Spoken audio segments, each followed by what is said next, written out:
Visualise कीजिए जो आप पाना चाहते हैं, और अफर्मेशन को ध्यान दीजिए जो आप होना चाहते हैं। अफर्मेशन सुबह और विजुलाइज करेंगे शाम को। दो चीजें, दो ट्रिक आप सीख जाएं।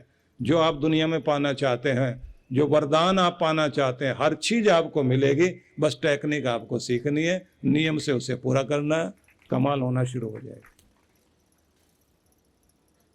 दूसरी बात आपको यह ध्यान रखनी है, जो नहीं चाहिए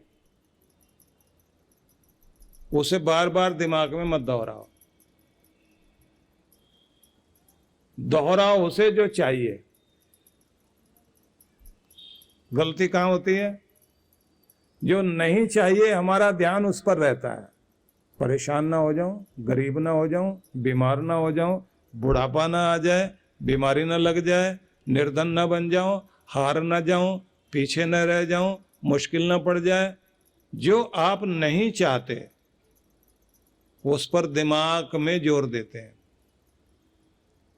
और अपने अंदर एक ऐसा भगवान ने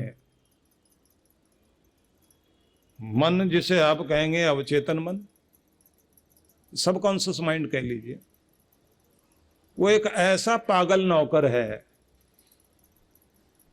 जिससे आप अलादीन का जो चिराग है उसमें से जो वो निकलता है ना, जो आप लोग कहानी सुनी है, वो जिन निकलता है, तो अंदर जिन है सबके। वो जिन वही करना शुरू कर दोगे जो आप बार बार बोल रहे होगे, क्योंकि वो कान लगा के सुनता रहता है ये किस चीज को बोल रहा है। बीमारी कह रहा है, बीमारी बीमारी बीमारी बीमारी, बीमार ना हो जाओ, बीमार बीमार कह रहा है, ऐसा ऊंचा सुनता है वो, उस आवाज को सुनता है जिस पे आप ज्यादा जोर देते हैं।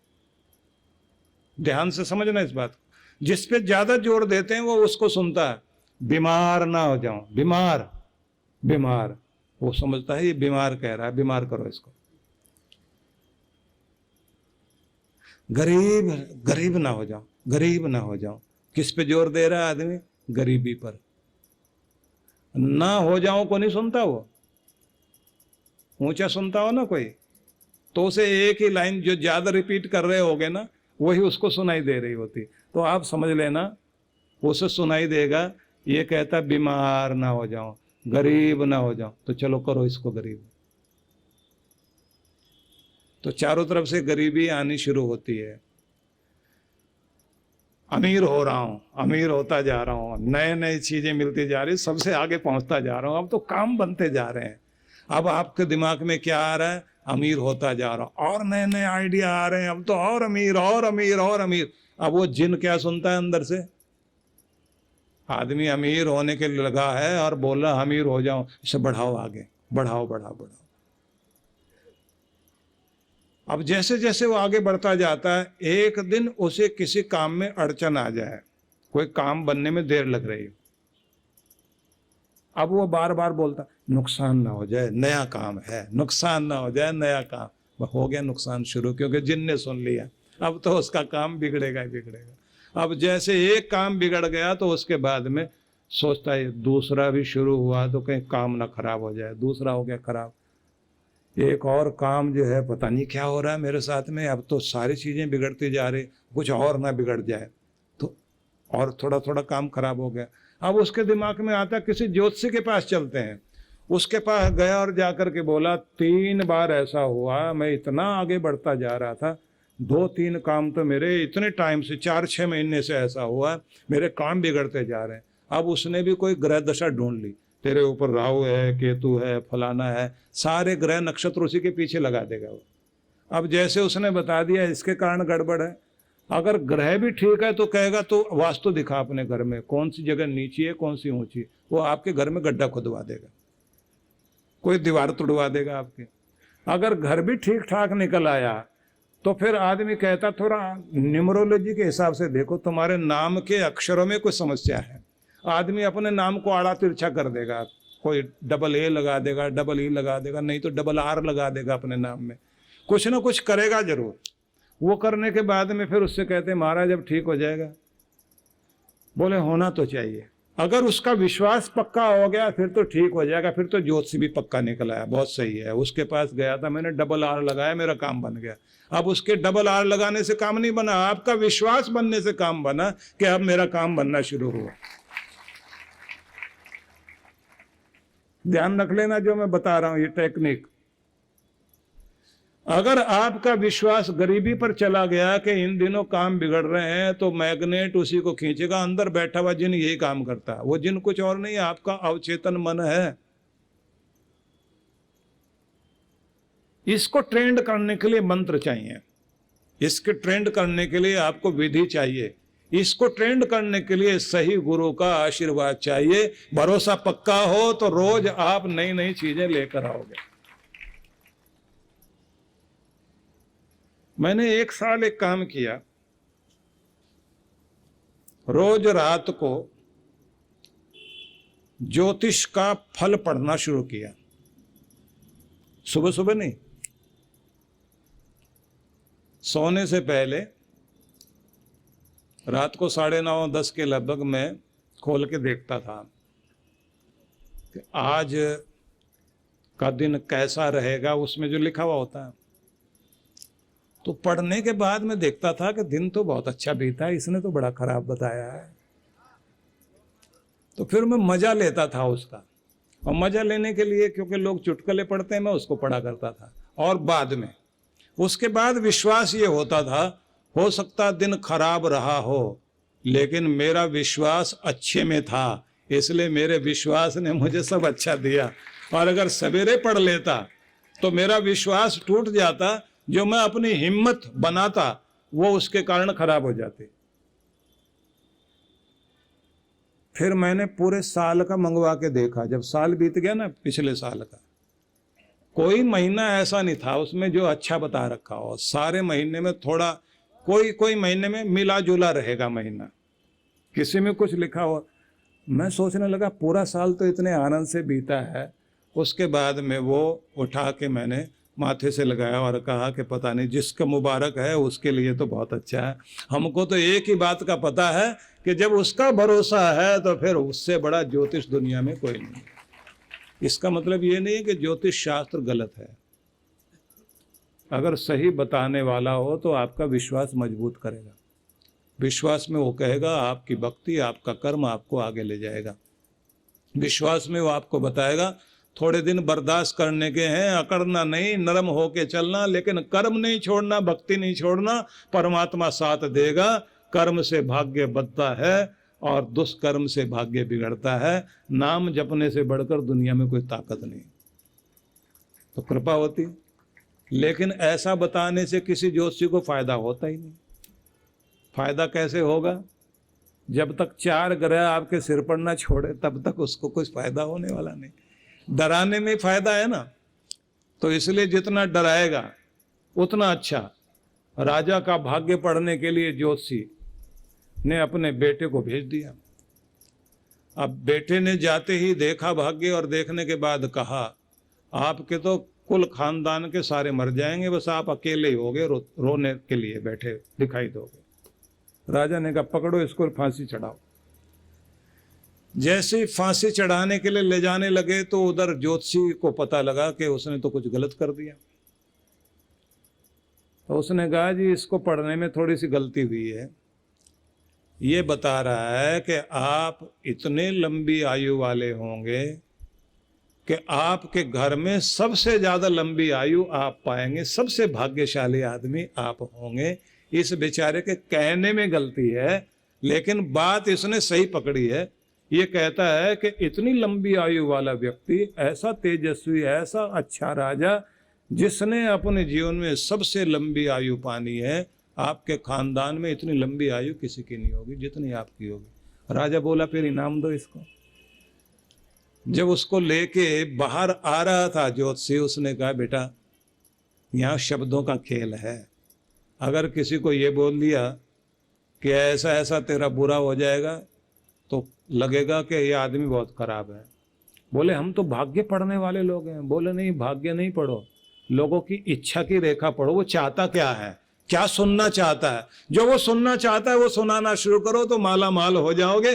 और अगर जो है ऐसे पढ़ोगे तो पतरा शुरू और खतरा भी शुरू। पतरा खोला तो खतरा साथ में शुरू। तो ये हॉरोस्कोप है, हॉरोस्कोप तो नहीं है। तो आदमी जो है जिस चीज से डरने लग जाए उसके बचाव के लिए फिर पैसे देता है।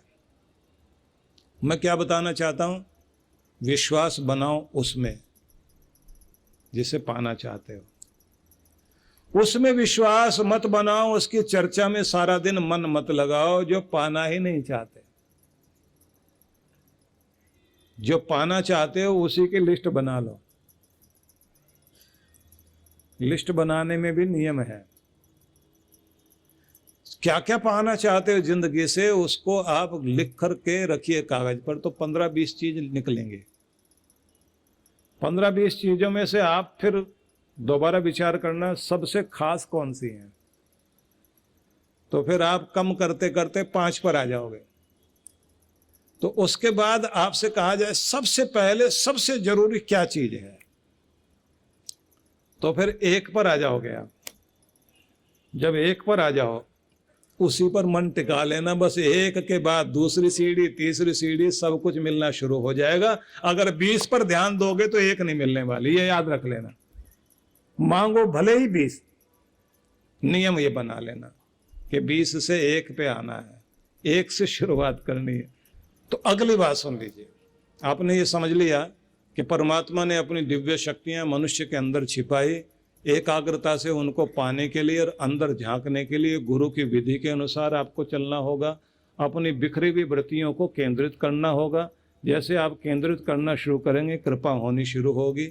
आपको अपने अंदर मीटिंग करना सीखना है।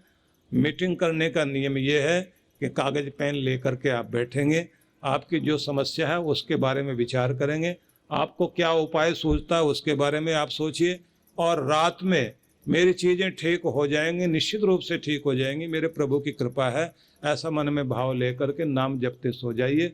हो सकता है कि अगले दिन कोई अच्छे सुझाव और आ जाएं आपके अंदर उस समस्या का समाधान करने के लिए। एक्सपर्ट से भी सलाह लेनी चाहिए, लेकिन बहुत बहुत दबाव दिमाग पे डालने से आपका दिमाग काम नहीं करता, क्योंकि आपकी बुद्धि शांति के आसन पर बैठती है।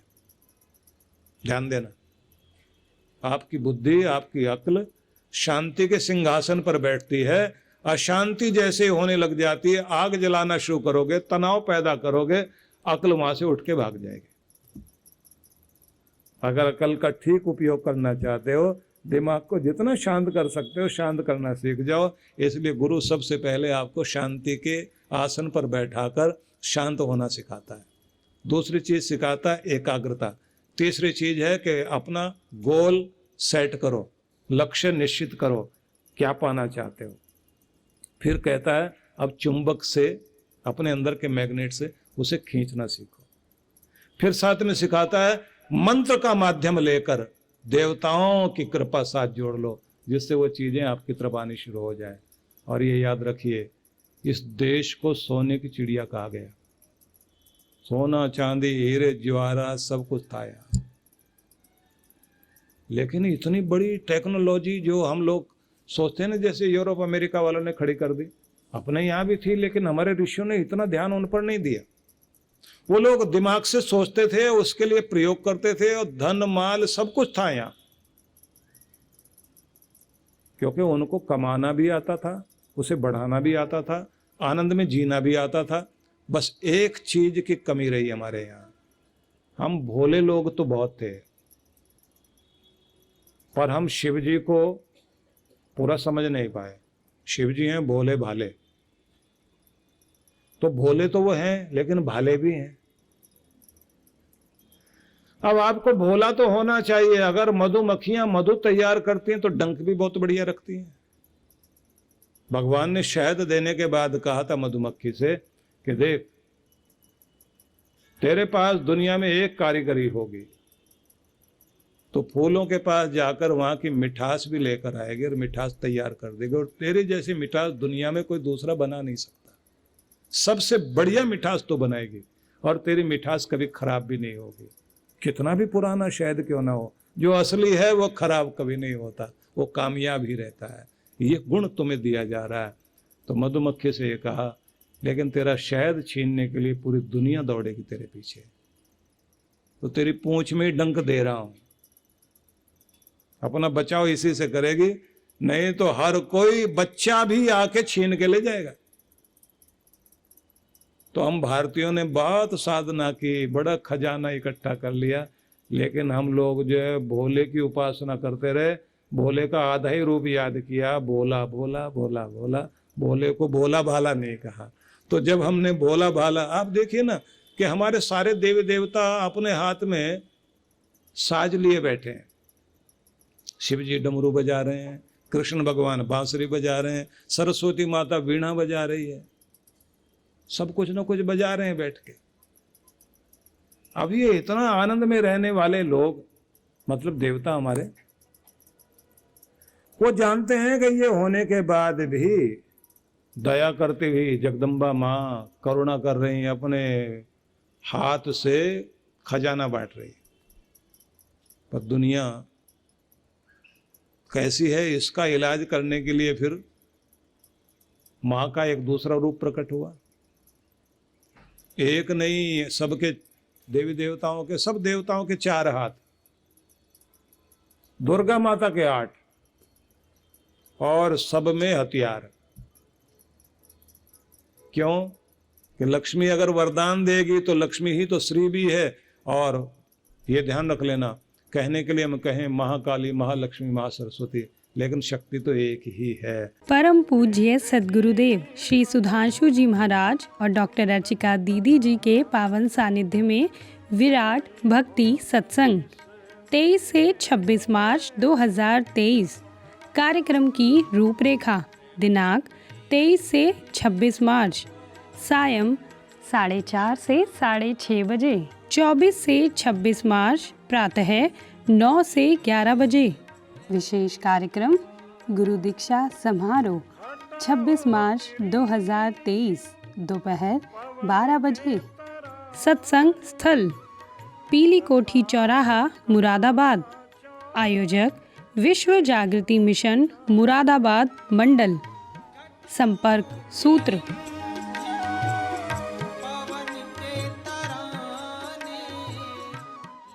जीवन यानी निरंतर दौड़ भाग, तनाव, शारीरिक व मानसिक थकान। कुछ सुकून के पल हम सबको चाहिए, ऐसा सुकून जो हमें ताकत, स्फूर्ति और आंतरिक शांति से भर दे। ध्यान यानी मेडिटेशन एक ऐसा माध्यम है जिसके द्वारा मन को चैन, शांति और सुकून मिलता है। और अगर ये ध्यान प्रकृति की गोद में किसी सुरम्य और शीतल स्थान पर हो तो क्या कहने। आइए परम पूज्य सुधांशु जी महाराज और आदरणीय डॉक्टर अर्चिका दीदी के शुभ नेतृत्व में सीखें ध्यान की कुछ अद्भुत विधियां, जो न सिर्फ शरीर को शक्ति प्रदान करेंगी बल्कि आंतरिक शांति से भर देंगी।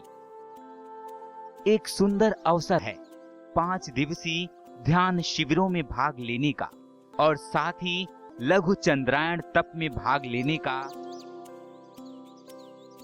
इन शिविरों की अनूठी बात है कि इसमें प्रमुख ध्यान की विधियां तो होंगी ही, जैसे प्राणायाम, स्वास्थ्यप्रद ध्यान, कुंडलिनी ध्यान, चक्र ध्यान, पिरामिड ध्यान, पंचकर्मा, विभिन्न यौगिक क्रियाएं इत्यादि। साथ ही साधकों को मंगल यात्रा, पूर्णिमा दर्शन, यज्ञ, प्राकृतिक चिकित्सा के साथ साथ दर्शनीय स्थलों के भ्रमण का भी अवसर मिलेगा। सबसे खास बात यह है कि साधक मनाली के एक अत्यंत खूबसूरत रिजॉर्ट में निवास करते हुए इन सब कार्यक्रमों में हिस्सा ले सकते हैं।